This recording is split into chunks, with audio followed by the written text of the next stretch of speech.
오늘은 알미라는 제목을 가지고 이렇게 하나님의 말씀을 나누려고 합니다. 여러분, 약을 먹을 때 왜 30분 뒤에 약을 먹는 줄 아세요? 약을 왜 30분 뒤에 약을 먹습니까? 의사가 30분 뒤에 먹으라니까 먹는 거죠. 사람들은 어떠한 행동을 할 때 지시를 받다 보면 그 의미를 모르고 그냥 따라해야 될 상황들이 있습니다. 삼성병원의 팜플렛, 어떤 팜플렛을 보니까 왜 30분 후에 약을 먹는가? 라는 글을 써놨더라고요. 삼성병원 포스터에 보니까. 저도 잘 몰랐어요. 그냥 30분 후에 약을 먹으라고 해서 약을 먹는 건데, 자세히 읽어보니까 위벽을 보호하기 위해서, 왜냐하면 음식이 먼저 들어가면 그 음식이 들어감으로써 위가 활동을 하게 되고 준비를 하는 거죠. 어떠한 것을 받아들일 준비. 근데 이제 약을 바로 먹어버리면 그 화학 성분이 위에 또한 식도나 이런데 부담감을 주거나 또 자극을 주기 때문에 좋지 않다는 것이죠. 두 번째로는 약을 왜 30분 후에 먹어야 되는가라는 것은 일단 음식을 먹고 나면 위액과 소화효소가 이렇게 나오기 때문에 그 약을 같이 먹게 되면 그 약이 과도하게 흡수를 해버린다 할지, 과도하게 흡수돼야 될 것이 저지를 당한다 할지, 이제 이 음식을 섭취하다 보면 이제 그런 것을 피하기 위해서 음식이 어느 정도 소화가 된 다음에 먹는 것이 낫다. 이제 이런 두 번째 원리가 있고, 세 번째는 사람들이 약을 먹는 시간을 밥 먹는 시간과 맞춰놔야지만이, 약간 비스듬히 맞춰놔야지만이 잊지 않고 먹는다. 정확하게 이 세 가지를 기록했더라고. 이건 내 말이 아니라 삼성병원 약을 왜 30분 후에 먹는가라는 안내에서 나와 있더라고. 일리가 있게끔 제가 이제 보게 됐는데, 제가 왜 이런 이야기를 하냐면 우리가 알지 못하고 그냥 막무가내 할 때가 많다는 거죠.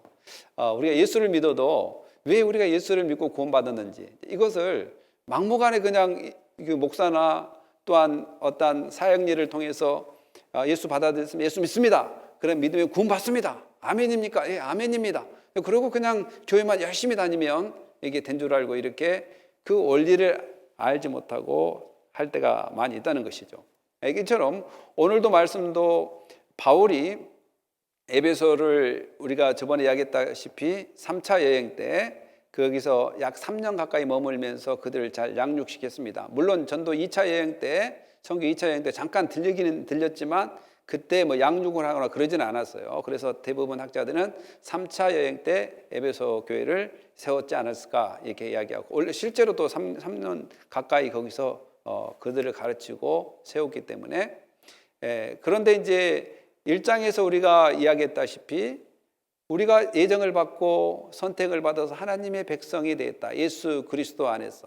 그리고 성령을 통해서 인치심을 받았다. 인쳤다 하면 하나님의 소유가 됐다는 것이고, 또 하나님의 권리 보장이라고 이야기합니다. 그것은 뭐냐면 다니엘이 사자굴에 갇혔을 때 그 왕이 그 사자굴 입구를 실링을 했어요. 막아버렸어요. 그래서 누구도 열지 못하게 실링 이렇게 붙여버렸단 말이죠. 그러면 그거 뜯으면 문을 열게 된 동시에 이제 왕의 도장이나 이런 붙여진 부분에 뜯어지게 되면 왕의 권리를 침해한 거란 말이죠. 그러니까 왕의 허락이 없으면 누구도 할 수 없는 것. 성령의 인치심을 받았다는 것은 구원받은 백성들은 그 누구도 하나님의 허락 없이 건들 수 없다는 것입니다.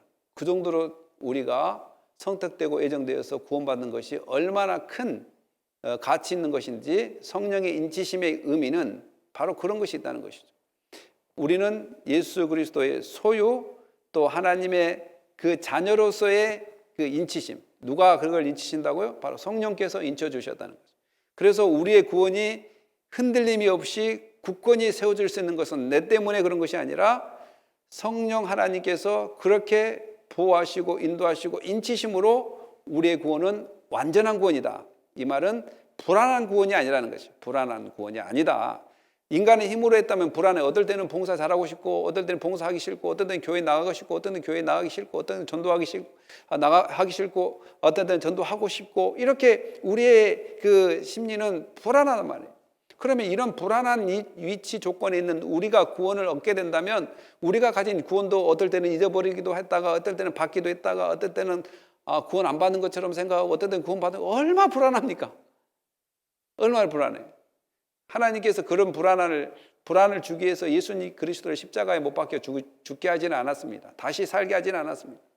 그러니까 예수님께서 평안을 너희에게 준다라고 이야기한 이유가 바로 성령을 주어서 너희가 구원받은 백성으로 인치심을 받았다. 그렇다면 이제 이것을 안다 이 말이죠. 이것을 아는 사람들은 뭐냐면 저기서 아사, 니을, 미음이란 글씨가 앞에 서 있잖아요. 이것을 이제 사람들이 대부분 알 거예요. 아도 니을, 미음을 붙이면 알미 되고 사도 니을, 미음은 삶이 된다. 아는 것은 삶으로 연결돼야 된다. 그래서 오늘 바울이 이로 말미암아, 그러니까 이로 말미암아는 앞에 3절부터 14절까지 이야기했던 것을 기준으로 이야기하는 거죠. 이로 말미암아, 이제 구원을 받은 너희들, 예수 그리스도의 그 피로 말미암아 구원받은 너희들, 또한 하나님의 창세전부터 선택한 애정으로 인해 구원받은 너희들, 그리고 성령께서 인치심으로 더 이상 사탄이나 원수들이 마음대로 여러분을 손대지 못할 그런 위치에 있는 너희들, 그러니까 하나님의 소유된 너희들, 이런 구원의 확신에 찬 너희들이 말미암아 예수 안에서 너희 믿음과 모든 성도의 향한 사랑을 나도 듣고, 여기서 이제 기도를 하는 거예요. 바울이 지금 어디에 있습니까? 예, 지금 감옥에 있단 말이에요. 로마 감옥, 지금 이제 이 상태는 로마 감옥이라고 말하기는 좀 그러고 로마 가택 연금 상태에 있다. 어느 한 지점에서 벗어나지 않고 거기서 재판을 받기 위해서 한 2년 동안 가택 연금을 해서 기다리고 있는 거예요. 그렇게 기다리고 이제 이걸 보고 옥중서신이라 그래요. 옥중서신. 그래, 4가지의 옥중서신이 있는데 그 중에 하나인데, 그러니까 감옥에 있으면서 들었던 것이 뭐냐면 에베소 성도들이 하나님의 선택과 애정을 통해서 예수 그리스도의 그 십자가의 사랑을 통해서 구원을 받고 성령의 인치심으로 말미암아 구원받은 백성이 됐다라고 믿는 그들이 생활을 하는데 이제 감옥에서 듣게 됐어요. 뭘 들었어요? 그들의 믿음에 대해서 들었고 그들의 성도를 향한 사랑. 그러니까 믿음은 하나님과의 관계된 것이고 성도를 위한 사랑은 이웃과의 관계된 사랑. 그래서 제가 이야기했다시피 사랑이 뭐냐, 또한 하나님께서 기뻐하고 하나님께 영광 돌리는 일이 뭐냐, 하나님을 영광 돌리고 하나님을 영화롭게 하는 일이 뭐냐, 사랑이라고 이야기했는데 하나님을 사랑하는 것과 이웃을 사랑하는 것, 이것이 두 개가 겹쳐져야 된다. 그러니까 바울이 옥중에서 들으니까 에베소 성도들이 뭐가 많다고요? 믿음이 있다. 그리고 두 번째로는 성도들을 향한 사랑, 그러니까 믿음은 사랑과 연결되어 있다는 것이죠. 선택받은 사람 특징이 첫째는 믿음을 갖게 되고 두 번째는 사랑을 하게 됩니다. 이웃을. 하나님을 사랑하는 것과 이웃 사랑하는 것이 선택받은 사람들의 특징이에요. 특징. 그래서 사랑이 없는 사람은 내가 선택받았는지 안 받았는지 생각을 좀 해봐야 돼요. 그러니까 이 특징이라고 이야기했어요. 확신이라고 이야기하지 않았습니다. 왜냐하면 사람은 저 사람이 구원받았는지 안 받았는지 내가 알 수 있는 것이 아니라 우리가 계속 찬송을 통해서 우리가 고백하는 구원은 누가 이루신다고요? 하나님과 그 어린 양 예수께서 이루어지기 때문에 그 주권의 권한은 하나님과 어린 양께 있는 것이지 목사가 주는 것도 아니고 신부가 주는 것도 아니고 그 누가 주는 것도 아니단 말입니다. 그런데 특징은 알 수가 있어요. 특징은. 왜냐하면 성경에 이런 특징이 나타나더라는 거예요. 선택받은 사람들은 믿음이 생기고 선택받은 사람은 모든 성도들을 향하여 사랑을 하더라는 거예요.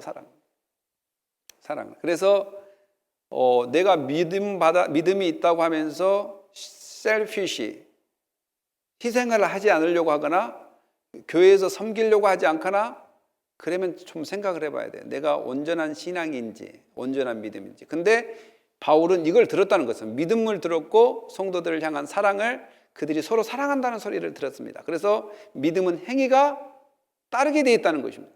사랑한다는 형이. 그리고 듣고 내가 기도할 때 바울은 이제 그 소리를 듣고 기도를 하는 것입니다. 에베소 사람들을 기도를 하는. 저도 아침마다 새벽 예배 끝나고 나서 여러분들 이름을 듣고 쭉 기도합니다. 17분을 위해서 기도합니다. 우리 교회 다녔던 사람, 왔다가 나갔던 사람, 이런 사람까지 다 부르고 또 전도 대상자까지 해가지고 24명 정도 되는데 17분 정도의 인원을 위해서 기도하고 또 전도 대상자를 위해서 기도하면 24번 정도 되더라고요. 이 사람들은 아침마다 기도한단 말이죠. 마찬가지로 바울도 에베소 교인들을 위해서 기도할 때 기억하며 너희로 말미암아 감사하기를 그치지 아니한다. 감사한다는 거예요. 지금 에베소 교인들이 그렇게 믿음이 성장하고 서로 형제간에 사랑한다는 그 소리를 들으니까 하나님께 감사한다는 것이죠. 감사. 그러니까 바울은 감사할 조건이 아니잖아요. 지금 감옥에 있기 때문에 어떤 가택 연금 상태에 있기 때문에 감사한 상황이 아닌데도 그렇게 믿음의 씨를 뿌려서 그 성도들이 믿음을 자라나고 또 이웃을 사랑하고 성도들끼리 또 사랑하니까 너무 하나님께 감사한다라는 것입니다. 우리 주 예수 그리스도의 하나님 영광의 아버지께서 지혜와 계시의 영을 너에게 주사 하나님을 알게 하시고, 그렇습니다. 구원받은 백성, 예수 그리스도를 영접한 백성이 거기에서 멈춰버리면 안 됩니다. 더 하나님을 깊이 알아야 됩니다. 깊이 알아야 돼요. 깊이 알아야 돼요. 제가 지금도 이렇게 목회를 하면서 하나님에 대해 잘 몰라요. 몰라. 그리고 하나님을 말씀을 보면 볼수록 하나님의 그 사랑이 너무 크기 때문에 그 넓은 사랑을 다 체험하고 안다는 것이 정말 빙산의 일조각처럼 그렇게 모릅니다. 그리고 주석도 여러 가지를 읽어보면 목사님 그 주석가들이 다 다르게 이야기해요. 왜 그런 줄 아세요? 하나님의 사랑은 너무 크고 어마어마하기 때문에 주석을 쓴 사람들이 다 그것을 어떻게 쓸 수 있겠어요? 그러니까 이 사람은 이런 부분에 쓰고 저 사람은 저런 부분에 쓰고, 내가 자주 보는 이 주석책이 세상에 에베소서가 6장으로 구성되어 있는데 그 주석이 몇 페이지냐면 800페이지입니다. 800페이지. 성경은 6장밖에 없는데 주석은 800페이지요. 내가 좀 참고하려고 읽다 보면 120페이지 이상씩은 한 장당 읽어야 되는 거예요. 아니, 주석 하나만. 그러면 우리가 주석을 하나만 봅니까? 여러 개를 본단 말이죠. 왜냐하면 마찬가지 주석하는 사람들도 커피 브레이크 하듯이 다 말이 조금씩 틀리기 때문에 듣다 보면 풍성해지겠어요? 안 풍성해지겠어요? 풍성해진단 말이에요. 교만한 사람들은 주석을 잘 안 읽어요. 자기 생각만 하는 거 하고 별로 안 읽는다는 거. 그건 상당히 교만한 생각이죠. 왜냐하면 하나님의 그 오묘한 사랑은 사람이 다 알 수가 없어요. 빙산의 일각입니다. 저도 지금까지 계속 신학 입문을 해서 지금까지 신학을 공부하고 학교를 다니고 있지만 다 알 수가 없어요. 그런데 바울이 이야기할 때 정말 하나님을 알 수 있는 척도가 뭐냐면 성령의 지혜와 성령의 계시를 받을 때 더욱더 깊이 깨닫는다. 여기서 이제 영어로는 the spirit of wisdom and of the revelation in the knowledge라고 이야기했지 않습니까? 그러니까 이제 지혜와 계시의 영을 너희에게 주사, 하나님께서 너희들에게 구원받은 너희들이 이제 더욱더 지혜와 계시의 영이 충만해서 누구를 더 알아야 된다고요? 하나님을 더 깊이 알기를 원한다고. 사실 성도 여러분, 우리 기도 제목이 때로는 이런 제목이 돼야 됩니다. 우리 성도가 성도를 기도할 때 하나님, 우리 성도님들이 하나님을 더 깊이 알게 해주십시오. 또 그들의 마음의 문이 열어져서 지혜와 계시의 영, 곧 성령의 영을 받아서 하나님을 더 깊이 깨닫게 해주십시오 이야기합니다. 더 나가서 바울이 기도한 것은 다 같이 한번 읽어볼까요? 18, 19 시작. 너희 마음의 눈을 밝히사 그의 부르심의 소망이 무엇이며 성도 안에서 그 기업의 영광의 풍성함이 무엇이며 그의 힘이 위력으로 역사하심을 따라 믿는 우리에게 베푸신 능력의 지극히 크심이 어떠한 것을 너희로 알게 하시기를 원하노라. 계속 알게 하기를 원한다면 이스라엘 백성들은 눈이 닫혀서 마음이 교만하고 자만해서 늘 하나님을 볼 수가 없었습니다. 그때 늘 선지자들이 이야기했던 것이 바로 이겁니다. 눈을 열어달라고, 마음의 문을 열어달라고, 강팍한 마음을 부드럽게 해달라고 이렇게 기도했던 것이 바로 선지자들이 많이 기도했던 것입니다. 사도 바울도 마찬가지로 너희 마음의 눈을 밝히사 그의 부르심의 소망이 무엇이며, 그러니까 눈을 밝혀서 우리가 봐야 될 것이 뭐냐면 부르심의 소망이 뭔가, 또한 기업의 영광의 풍성함이 무엇이며, 또한 베푸신 능력의 직이 크심이 어떠한 것인가, 무엇인가, 무엇이며 어떠한 것인가, 하나님이 주신 것, 부르심의 소망이 있습니다. 우리는 그의 부르심, 여기서 그는 누굴까요? 에베소가 상당히 어렵더라고 해보니까요. 상당히 어려워요. 하나님의 부르심의 소망이 무엇이며, 여기는 하나님입니다. 이거는 문맥에 따라서 맞춰야 되기 때문에 어렵습니다. 원문에도 안 나와요. 이것은 문맥에 따라서 여기가 성부 성자 중에 어떤 역할을 하는 건지를 살펴봐야 돼요. 하나님의 부르심의 소망이 무엇이며, 우리는 하나님으로부터 부르심을 받았습니다. 첫째, 어디로 부르심을 받았죠? 구원이라고 해봐요. 첫째, 어디에 부르심을 받았죠? 예, 구원입니다. 선택하사, 애정하사, 예수 안에서 성령 인치심으로 구원으로 인도하셨어요. 부르심을 받았어요. 그리고 그 부르심은 뭐가 동반한다고 하냐면 사명의 부르심이 또 겹으로 연결되어 있습니다.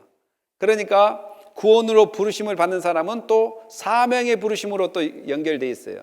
그러니까 나는 구원받은 백성으로 부름받았고, 또 이 부름받은 백성은 또한 복음을 증거하는 사명자로서의 부름, 하나님의 영광을 돌리는 부름, 하나님께 찬양을 돌리는 부름, 이 부름 속에 우리는 받았다는 것을 우리는 알아야 됩니다. 그래서 우리의 소망이 무엇이며, 우리의 소망이 뭐냐? 바로 구원을 기뻐하며 즐거워하며, 또한 구원을 통하여 받은 이 소망뿐만 아니라 또한 하나님이 원하는 것은 우리가 거룩하고 흠없고 하나님의 영광과 찬양을 돌리기 위한 이 부르심, 이 부르심이 바로 하나님의 영광을 위해 살아가는 부르심으로 받았다는 것을 우리는 알아야 된다라고 이렇게 기도하는 것입니다. 지금 바울이 기도해야 돼요.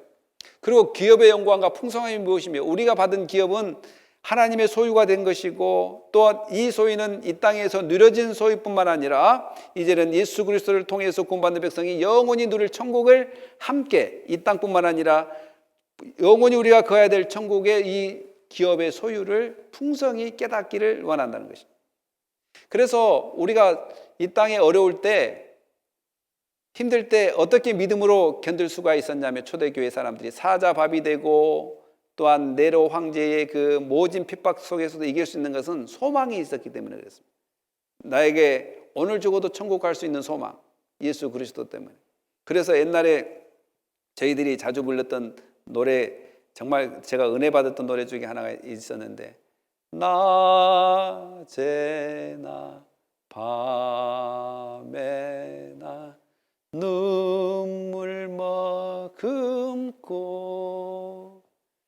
내 주님 오시기만 고대합니다. 먼 하늘 이상한 구름만 떠도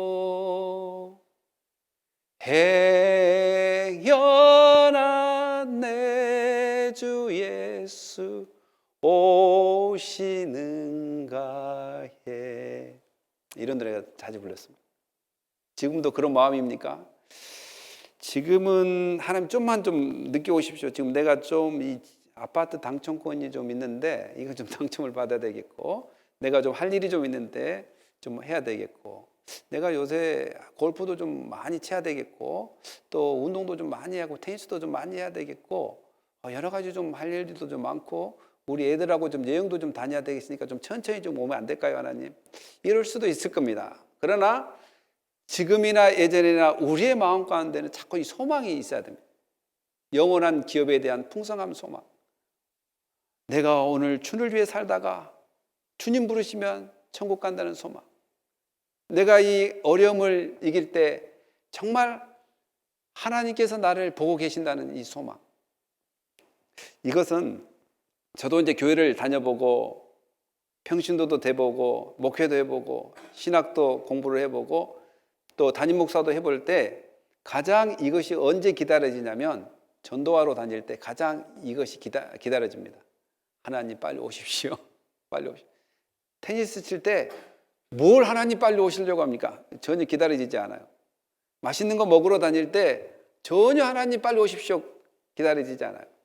그럴 때 어떨 때 가장 제가 해보니까 하나님 오시기를 기다려요. 전도 다닐 때. 전도 다니면 또 무시도 당하고 전도 다닐 때 또 열매도 안 맺어지고 허공을 친 것 같고 막 이렇게 될 때 하나님 빨리 오십시오 빨리 이렇게 되더라고요. 그래서 하나님이 기다려지지 않는다는 것, 하나님이 정말 좀 소망되지 않는다는 것은 보니까 이 교회들이 아는 대로 멈춰버렸어요. 아는 대. 알고 삶을 살아가는데 많이 힘을 쓰지 않습니다. 성경도 알아서 좋고 교회에 가서 예배 드려서 좋고 또한 사람 여러 친구들을 알아서 좋고 위로한 사람도 있고 같이 밥 먹을 사람이 있어서 좋고 같이 테니스 칠 사람이 있어서 좋고 골프 칠 사람이 있어서 좋고 좋아요. 그러나 가장 싫을 때가 교회 개척하는 것, 또 전도하러 다닌 것, 또한 예수 모르는 사람 예수의 증가로 다닐 때가 가장 힘들어요. 제가 해볼 때 신앙생활. 그럴 때 가장 철학적인 하늘이에요. 하나님. 한번 여러분들 잘 알 것입니다. H마켓 앞에서 전도제를 주면서 한 사람, 어떤 사람 뿌리친 사람, 어떤 사람 잘 받는 사람, 뭐 있는 거 이런 것을 내가 왜 이러지? 나도 이 정상적인 이런 사람인데 내가 지금 저 아마존 계속 지금 24불 주고 구한다는데 그것을 뭐 잡으래도 뭐 먹고 살지는 않은데 사실 먹고 살고 사는 것에 산다면 살 수는 있습니다. 그러나 우리가 정말 값진 인생, 값진 그 추구가 뭐냐면 오늘 우리가 이야기한 것처럼 저 하늘을 소망하면서 하나님이 원하는 그 소망, 부르심의 소망을 늘 알기 때문에 이 상황도 거절하고 저 상황도 거절합니다. 오직 복음을 증거하는데 예수 그리스도의 말씀을 나누는 곳, 이곳에 관심을 갖는 것. 바로 바울도 이 부르심의 소망 세 가지, 부르심의 소망 또한 기업과 또 하나님의 능력이 크시다는 것을 제발 알기를 이렇게 기도하는 것. 하나님의 능력은 얼마나 크십니까?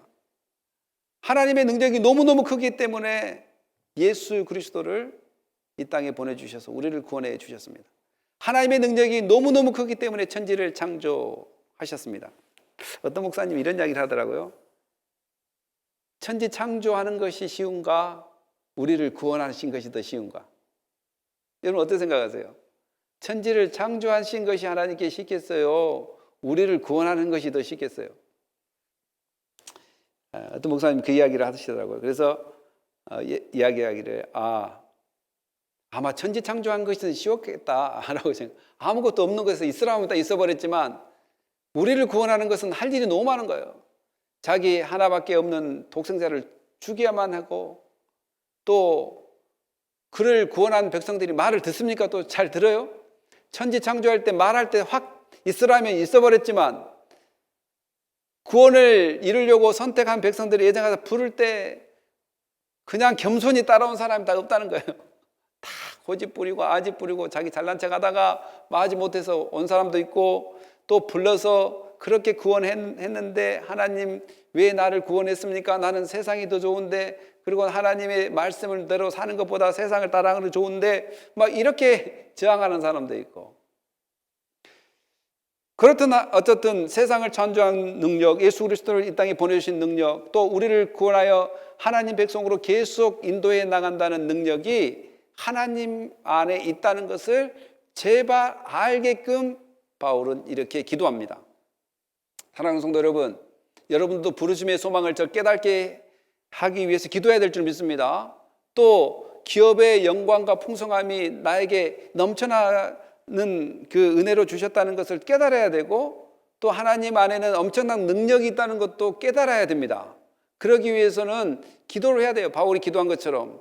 그렇게 안 하면 내가 소유하고 있는 구원의 이 감격과 기쁨이 값어치 없게 느껴져 버려요. 그러나 이런 걸 깨달으면 깨달을수록 내가 받는 구원이 값지고 보람되고 그 복음을 위해서 살아갈 수밖에 없어요. 복음을 위해서. 저도 은행을 한 4년 다니다가 돈도 벌고 또 직장 생활을 하면서 이 땅에서 가장 가치 있는 일이 뭘까? 집중해서 복음을 증가하는 일이다. 그것을 깨닫고 지금 계속 목회를 하고 지금도 마찬가지로 계속해서 복음을 증가하는 것입니다. 사랑하는 성도 여러분, 이 눈이 밝혀지는 것 중요합니다. 정말 선지자들도 이야기했고 바울도 이야기했다시피 우리의 눈이 가려져 버리거나 마음이 굳어져 버리면 한순간에 하나님의 은혜를 놓쳐버리기가 쉽습니다. 제가 구원을 놓쳤단 말을 한 적이 없어요. 은혜를 놓쳐버린다는 거예요. 은혜를 다시 회복함으로써 하나님의 그 높고 위대하심을 깨닫는 은혜가 우리 가운데 있어야 될 줄 믿습니다. 우리 20절 21절 다시 한번 읽어볼까요? 시작. 그의 능력이 그리스도 안에서 역사하사 죽은 자들 가운데서 다시 살리시고 하늘에서 자기의 오른편에 앉히사 모든 통치와 권세와 능력과 주권과 이 세상뿐만 아니라 오는 세상에 일컫는 모든 이름 위에 뛰어나게 하시고, 아까도 이야기했다시피 하나님의 능력 중에는 그의 능력, 하나님의 능력, 하나님이에요. 그는 하나님입니다. 하나님 아버지요.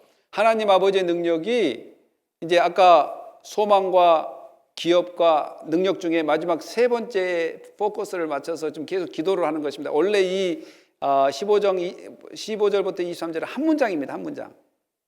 이게 한국 책으로 구절이 나눠져서 그러는데 원래 한 문장으로 쭉 기도문이 지금 진행된 거예요.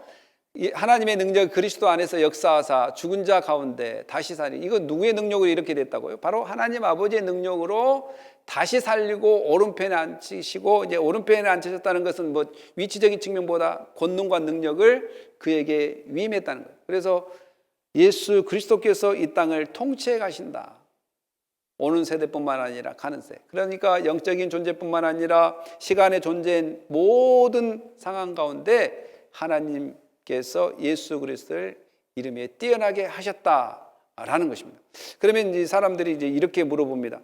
예수님은 오른쪽에 가셨는데 어떻게 우리를 통치하고 우리와 함께 계실 수 있습니까? 이렇게 물어본다는 거예요. 그러니까 예수님께서는 하늘 보좌에 올라가셨는데 어떻게 예수님 우리와 함께 계실 수 있어요? 하늘 보좌 오른편에 가셨는데, 이렇게 얼마든지 질문할 수 있죠.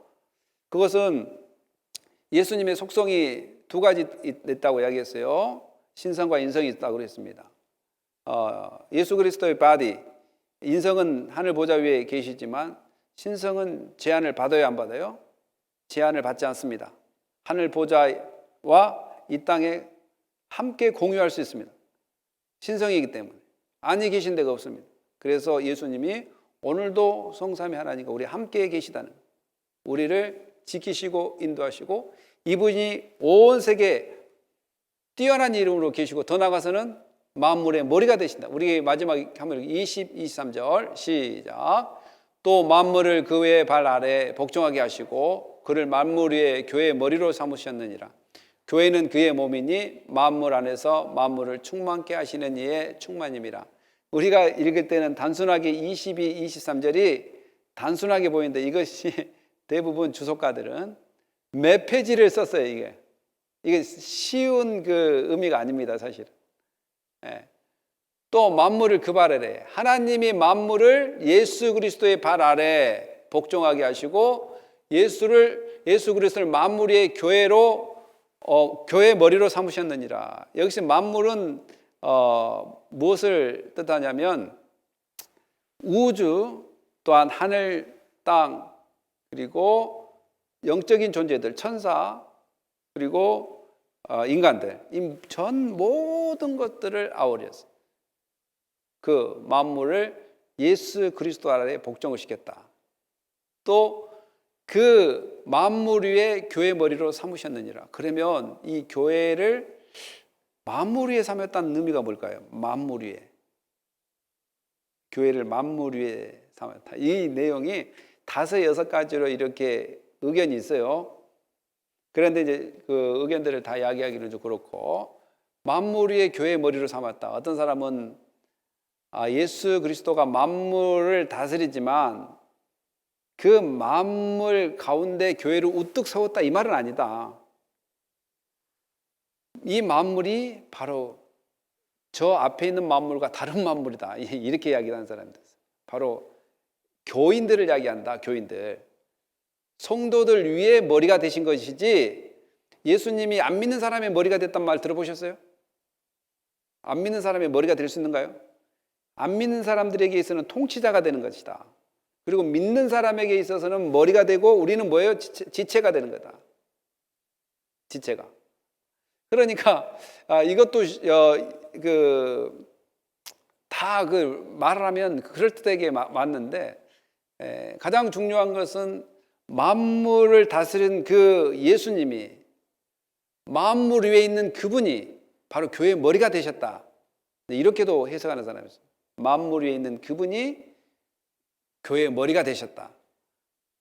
그리고 누가 그 교회 머리로 삼으셨냐면 하나님께서 그를 교회 머리로 삼으신 것이지, 교회가 예수를 머리로 삼는 것이 아니다. 하나님께서 예수 그리스도를 교회의 머리로 삼으셨다라는 것. 또한 교회는 그의 몸이니 만물 안에서 만물을 충만케 하시는 이의 충만한 힘이라. 그러면 이 교회가 이 세상 모든 것을 충만하게 하는 것인가? 이것도 좀 우리가 생각해 봐야 되지 않겠습니까? 교회가 만물 안에서 만물을 충만케, 이 모든 세상에서 세상을 충만케 하는 건가? 여기서 만물을 충만하는 사람이 누굴까요? 만물 안에서 만물을 충만케 하시는 이의 충만함. 만물 안에서 만물을 충만케 하신 이의 충만함. 이가 누구예요? 이의. 이처럼 어렵단 말이죠. 예? 예수님. 예수님으로 보는 사람도 있고, 또 교회로 보는 사람도 있고, 하나님으로 보는 사람도 있는데, 여기는 예수님 맞습니다. 지사님 너무 잘하셨어요. 지사님 오늘 몸도 안 좋은데 오셔가지고 이렇게 예배 잘 드려서 너무 감사하고, 또 그랬다가 예수님 맞습니다. 일단 예수님께서 이 교회의 머리가 되시고, 또 이 교회에 공급하시고 인도해 나가신 것은 바로 예수님께서 통치하신다 이 말이에요. 교회를. 이 충만이란 말은 하나님께서 세상을 만들 때 쓰는 용어거든요. 땅에 기는 것과 하늘에 나는 것을 충만하게 이렇게 만드신 것처럼 사역적인 원리입니다. 그러니까 예수님께서 사역하신다는 것, 충만하게 하신다는 것은 사역하게 하신다. 이 교회를 충만하게 한다, 사역한다. 그가 다스려 간다는 거죠.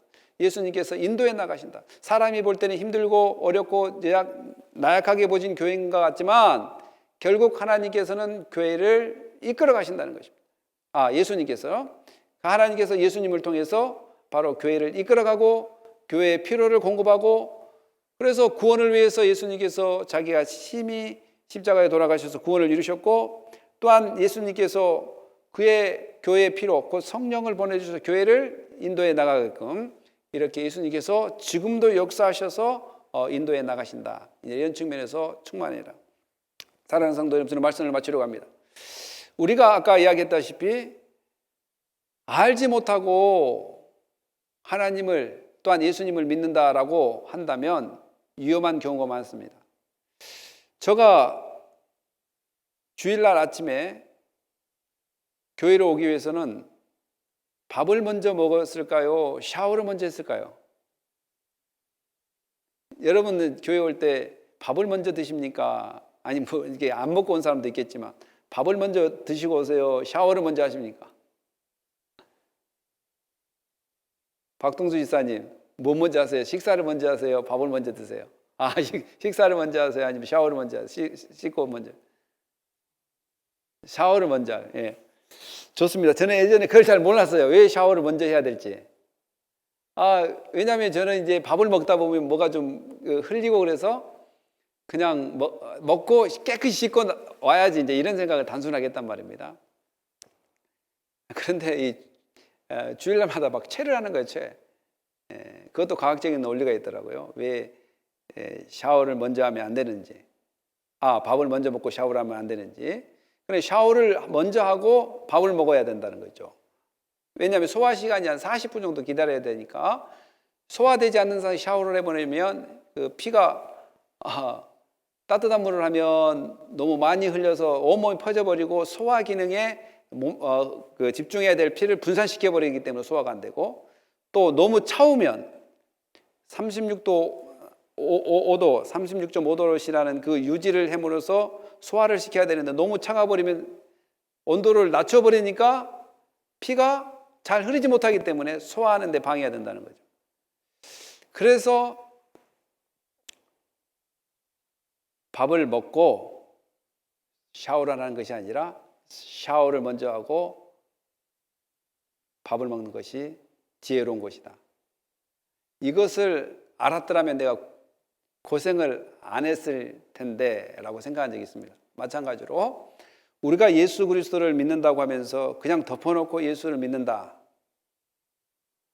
이것은 내가 구원을 받았다, 그렇게 덮어놓고 구원받았으니까 아무렇게나 이렇게 신앙생활을 해도 된다, 이런 거와 마찬가지입니다.